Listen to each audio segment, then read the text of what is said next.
Two Kremlins.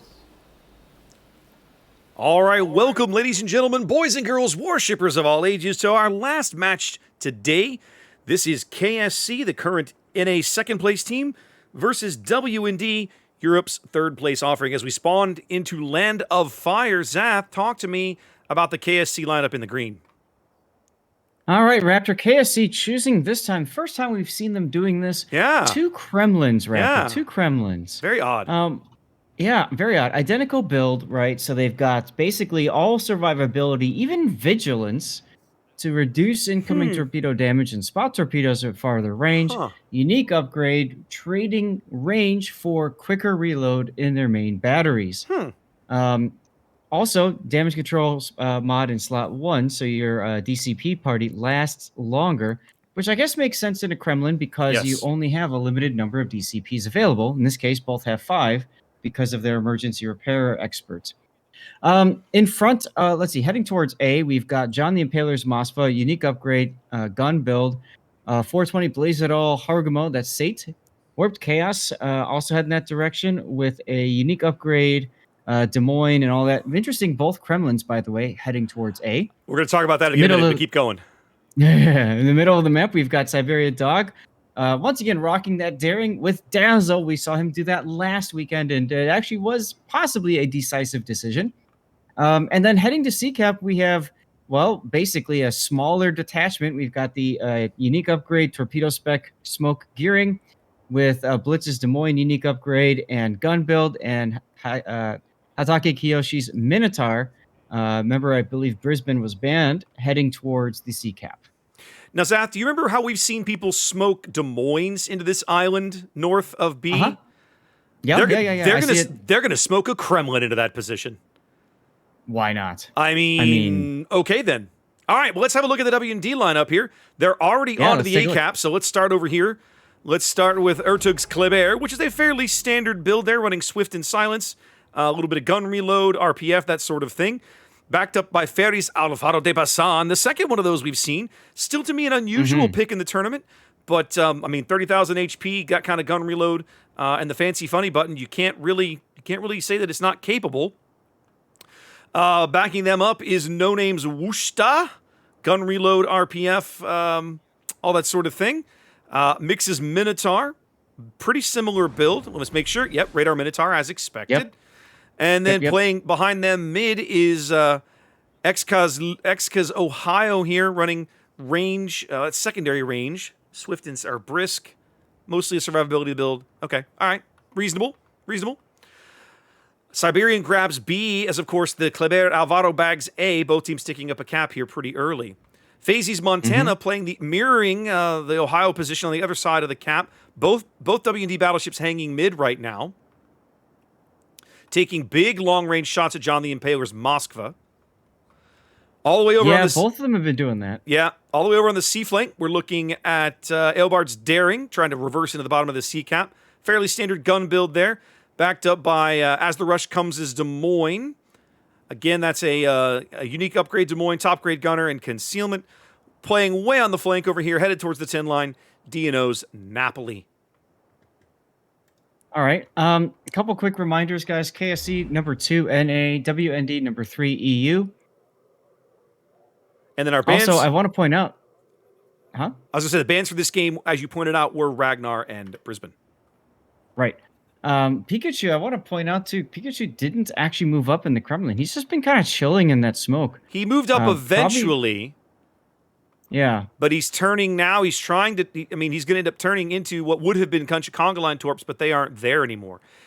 This position seems designed to prevent like a cruiser rush up the one line, Zath. Well, absolutely, yes. And I mean, it's a nice spot to hold as a Kremlin. Typically, we've seen it from the south side, because again, that town does kind of force him to park. You can see right there, plenty of space for Montana, Ohio to arc shells over and plunge on in. Look at John, and well done, Zath. The Moskva wearing the Kremlin as armor to prevent the Ohio from citadeling him. But they're going to have to break up a bit to take... Yep, there's a torpedo into Well Done. That's going to open a gap, and now the Montana shells are falling in, but those Montana shells don't hit anything. Not really. Yeah, I'm not quite sure what they're trying to accomplish with this push. They are focusing John hard. Like, look at all these shells coming in. And more torpedoes. Yeah. Yep, once again, they do the Russian mating dance. Well, and they're bringing Sate over with his smoke. They're going to try and smoke him up into the cap, I think. But the Hydro, they can see those torpedoes in front of them, so they know those torpedoes are there. Sate's going to have to get the smoke going. They're going to lose John. Nah, they're going to lose John. They're going to burn him down right here. It's a very poorly timed push. I would have expected Sate to have been in front of him the whole time. Instead, they just said, well, we're going to go without you. And this is the result. They lose a Moskva for basically free. And Well Done is pretty well cooked as well. Yeah, they beat the crap out of poor Well Done. Speaking of things getting the crap beat out of them, have a look at DNO's Napoli over on the 10 line. He's getting just mercilessly hammered. Hatake taking some punishment of his own as he's showing broadside to as the Russia's Des Moines to the south and getting American pierced just to crap. And I'm watching this from, how is he going to survive this? He's not. Oof. And Rush also had his Hydro up, so he missed the daring conga line torpedoes. DNO's going out. So they get a trade over there. Okay. But, oh, big torpedo hit on Eobard Thons. Yeah. Daring. Yep. Okay, well, that might open the path for KSC to get into C. Well, I mean, they already own C. They don't really need it. Yeah, they already own C.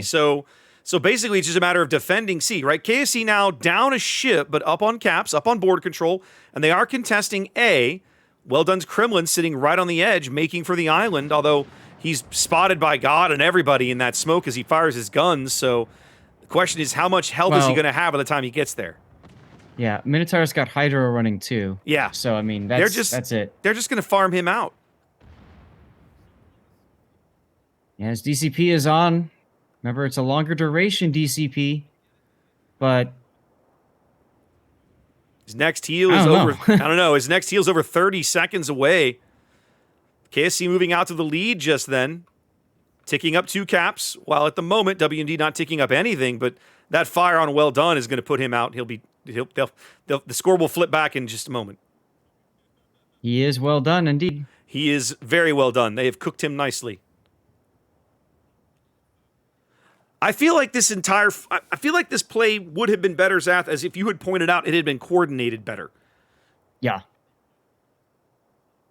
Yep, that was a simple mistiming, and as a result, they've basically thrown away 2 ships now for free. Yeah. Over at A.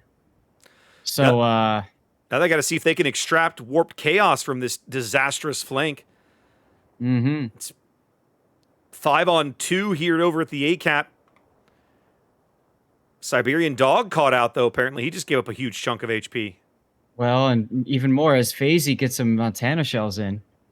That was Des Moines radar catching him out there. They was trying to get closer to Thon's daring, but just missed. Candler rotating back this way as well. I think we're going to see a battleship ram here, Raptor. We've got Kremlin and Ohio. Yeah, I think you're right. And I mean, the Ohio shooting at Warp Cast Des Moines. Feels he's bad. Gonna go for the. This is a huge. This trade is a huge win for W&D. Exactly. He's going to take one last salvo, just blind fire into the smoke. Wow. Actually, no, I think he spotted the Kleber. He actually landed on one of those shells. Good. I guess. I guess. KSC now has no surviving battleships as Warped Chaos' Des Moines also unable to escape the disastrous A flank for KSC. So can we just take a moment and comment how 1 gearing and 2 cruisers actually made it work over at CCAF? I mean, yeah.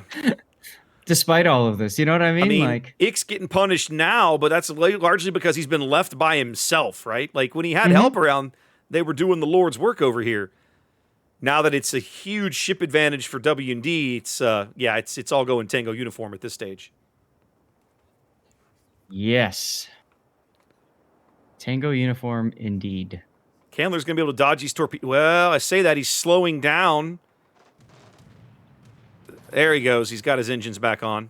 Spotted briefly by the Montana spotter plane because he didn't have his AA turned off. Oops. Eobard's daring into B. I've done that many times. Oh, I've done it. It's an 80-point lead for W&D that'll start to grow here in a minute as they erase KSC's cap advantage. Yeah, Blitz is in no place to push. KSC's Hargamo all the way safe up there, just being chased. It's interesting to me, Zath. Normally we see destroyers are impactful kills in these games. Destroyers are sometimes the earliest thing to die because they have the least amount of health, the least ability to recover it.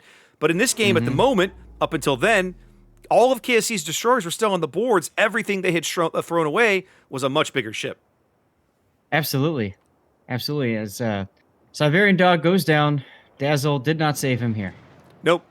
Sate trying to take out the Avaro de Basan with him by pumping AP into his bow, but it's a 3-on-1. Sate unable to sustain that, and yeah, this is over. This game is very over.